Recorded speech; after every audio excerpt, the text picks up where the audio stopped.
محترم، میں نے آپ کے سامنے سورۃ منافقون کی تلاوت کی۔ اسی مجلس کے اندر سورۃ منافقین کا جو پس منظر ہے، کیوں نازل ہوئی، اسی پر بات کر کے بات کو ختم کرتے ہیں۔ 6 ہجری، بعض روایات کے مطابق 5 ہجری کے اندر قبیلہ بنو مستلق کے ساتھ نبی علیہ السلام کی جنگ ہوئی۔ اس کا جو سردار تھا اس کا نام حارث بن زرارہ رضی اللہ عنہ مجمعین، زرارہ بن حارث رضی اللہ عنہ مجمعین ہے۔ تو کہتے ہیں کہ جب آقا علیہ السلام کی ان کے ساتھ جنگ ہوئی تو مسلمانوں کو وہاں پر مال و غنیمت اور کافی چیزیں حاصل ہوئیں، اور غلام بھی، عورتیں بھی۔ حضرت جویریہ رضی اللہ تعالیٰ عنہ وہ حضرت حارث بن زرارہ رضی اللہ تعالیٰ عنہ کی بیٹی ہیں۔ تو بہرحال مسلمانوں کو وہاں پر بہت سارا مال غنیمت حاصل ہوا۔ جب مسلمانوں کو مال و غنیمت حاصل ہوا تو اسی مجلس کے اندر منافقین بھی ساتھ تھے۔ منافقین کہتے ہیں کہ جن کے دل کے اندر تو محمد رسول اللہ صلی اللہ علیہ وسلم کی ذات اقدس اور دین کی کوئی بات نہ ہو، لیکن مسلمانوں کا حلیہ اپنایا ہوا ہو، اس کو منافق کہتے ہیں۔ تو منافق بھی اسی غزوے کے اندر آپ علیہ السلام کے ساتھ تھے۔ ایک جگہ ہے مریسہ نامی، وہاں پر ایک کنواں تھا، اسی کنویں کی نسبت سے اس کو غزوہ مریسہ بھی کہا جاتا ہے۔ تو وہاں پر مسلمان کے درمیان آپس میں جھگڑا ہو گیا، ایک انصاری تھا اور ایک مہاجر تھا۔ تو جو انصاری تھا اس نے آواز لگائی کہ اے انصاریو، آؤ انصاری کی مدد کرنے کے لیے، اور ادھر مہاجر نے بھی آواز لگا دی۔ چند افراد اکٹھے ہو گئے اور لڑائی ہونے لگی تھی۔ اتنے میں آپ علیہ السلام کو پتہ چلا تو آپ علیہ السلام نے ارشاد فرمایا ما بالو دعو الجاہلیہ، تم یہ جو نعرہ لگاتے ہو کہ آؤ اپنی قوم قبیلے کی مدد کرنے کے لیے، یہ نعرہ جاہلیت کا ہے، مسلمانوں کا یہ نعرہ نہیں ہے، یہ نعرہ جاہلیت کا ہے، نعرہ جاہلیت کا ہے۔ تم یہ نعرہ نہ لگایا کرو، بلکہ تم کیا کیا کرو، مظلوم کی بھی مدد کیا کرو، ظالم کی بھی مدد کیا کرو۔ صحابہ کرام نے پوچھا یا رسول اللہ، ظالم کی ہم کس طرح مدد کریں؟ فرمایا کہ ظلم کر رہا ہے تم اس کو روکو، تم اس کو روکو، اگر مظلوم کی مدد کرو اس کو حق دلا کر دو، اس کا حق لے کر دو۔ بہرحال یہ مسلمانوں کے درمیان تھوڑی سی آپس کے اندر پانی کے معاملے کے اندر لڑائی ہوئی اور تھوڑی سی آوازیں اونچی نیچی ہوئیں۔ تو جو عبداللہ بن ابی تھا وہ اسی غزوے کے اندر ساتھ تھا۔ حضرت زید بن ارقم رضی اللہ عنہ مجمعین کے بارے میں آتا ہے، وہ آپ ساتھ تھے، عبداللہ بن ابی اور اس کے جو رفقا تھے ان کے ساتھ بیٹھے ہوئے تھے۔ تو کہنے لگا کہ تم کیا کرو، تم نے مہاجرین کو یہاں پر جگہ دی ہے، تم نے یہ کیا ہے، آج وہی تمہارے اوپر حکمرانی کر رہے ہیں، وہی تمہیں پیچھے چھوڑ رہے ہیں، تم نے ان کو جگہ دی، تم نے ان کو مال دیا، تم نے ان کو ساری چیزیں دی۔ تو اس طرح کی باتیں کرنے لگا۔ حضرت زید بن ارقم وہ خاموشی کے ساتھ سنتے رہے، خاموشی کے ساتھ سنتے رہے۔ جب سنتے رہے تو بعد کے اندر اس نے کہا، عبداللہ بن ابی نے، کہ تم کیا کر رہے ہو، ہم عزت والے ہیں اور ذلت والے وہ ہیں، یعنی کہ محمد رسول اللہ صلی اللہ علیہ وسلم کو ذلیل قرار دیا اور خود کو عزت والا قرار دیا۔ حضرت زید بن ارقم کو غصہ آیا اور کہا کہ تم محمد رسول اللہ صلی اللہ علیہ وسلم کو تم ذلیل کہہ رہے ہو۔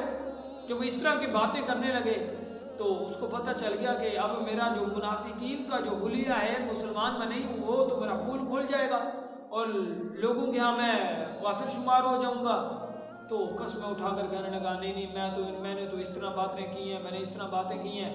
سامعین، جب اس طرح کی باتیں کی حضرت زید بن ارقم نے جا کر محمد رسول اللہ صلی اللہ علیہ وسلم کو جا کر بتلایا کہ یا رسول اللہ یہ اس طرح باتیں کر رہا تھا۔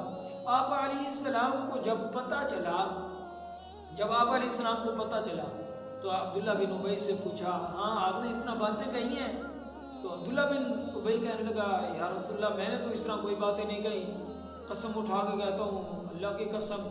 اور قبیلہ خزرج کا وہ سردار بھی تھا، معزز بندہ تھا، ان کے ہاں مسلمانوں کے ہاں بھی بڑی عزت تھی، دل کے اندر تو کچھ اور تھا۔ تو زید بن ارقم بچے تھے، کہنے لگے اس بچے نے جھوٹ بولا ہے، صحابہ اکرام رضی اللہ تعالیٰ اجمعین نے بھی برا بلا ملامت حضرت زید بن ارقم کو کی۔ جب حضرت زید بن ارقم رضی اللہ تعالیٰ کو ملامت کی، حضرت زید بن ارقم کہتے ہیں کہ میں آپ علیہ السلام کی سواری کے ساتھ ہو گیا۔ قصفہ نامی اونٹنی تھی، اس پر آپ علیہ السلام سوار تھے۔ یکدم ہی میں نے دیکھا کہ آپ علیہ السلام کے پیشانی کے اوپر پسینہ آ رہا ہے اور جسم کے اندر کپ کپی ہے اور قصبہ نامی اونٹنی بتکنے لگے۔ تو میں خوش ہو گیا کہ اب وہی نازل ہو رہی ہے، جو اس نے باتیں کہی ہیں نا اس کا سارا پول کھل جائے گا۔ اور اسی سفر کے اندر آپ علیہ السلام نے ایک رات اور ایک دن مسلسل سفر کیا، اس لیے کہ صحابہ کرام کا جو آپس کے اندر تصادم ہوا تھا، تنازع ہوا تھا، لوگ اسی باتوں کے اندر نہ لگ جائیں بلکہ سفر کے اندر اپنے معاملات چلائیں۔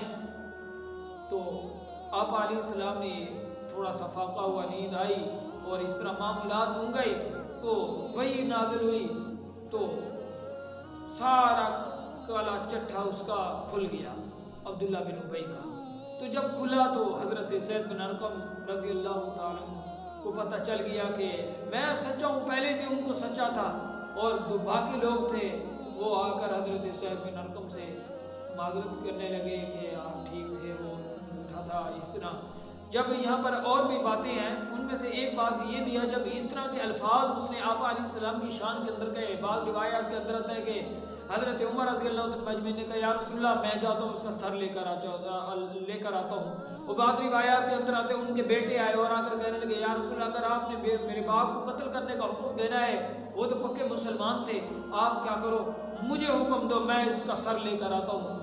یہ میرا باپ ہے، باپ ہوتا کوئی ہوتا میں اس کا سر لے کر آتا ہے، کون ہوتا ہے کہ آپ محمد رسول اللہ صلی اللہ علیہ وسلم میرے نبی کے گستاخیاں کریں۔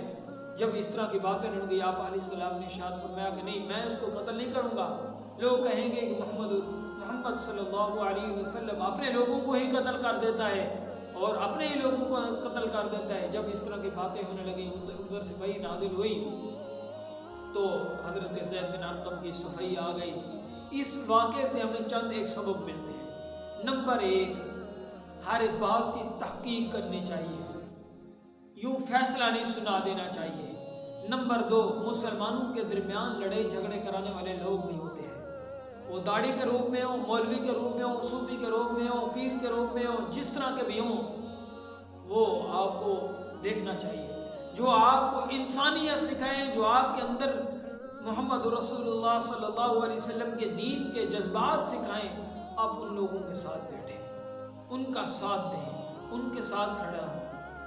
آپ کا پیارا ہو، قریبی ہو، جان سے پیارا ہو، جس طرح کا بھی ہو، اگر وہ آپ کو لڑائی جھگڑے والے فلانا ٹھیک نہیں، آپ یہ ٹھیک نہیں، وہ ٹھیک نہیں، اس طرح کی باتیں کرتے ہو، آپ اس کے ساتھ بیٹھنا چھوڑ دیں۔ ایسے مولوی کے ساتھ بیٹھیں جو آپ کو کیا کرے، آپ کو انسانیت سکھائے، آپ کے اندر محمد رسول اللہ صلی اللہ علیہ وسلم صحابہ کرام رضی اللہ عنہ مجمعین کے ساتھ اور دین کے معمولات آپ کو سکھائے، اور آپس کے اندر پیار محبت والی باتیں آپ کو جوڑ اور وحدانیت سکھائے۔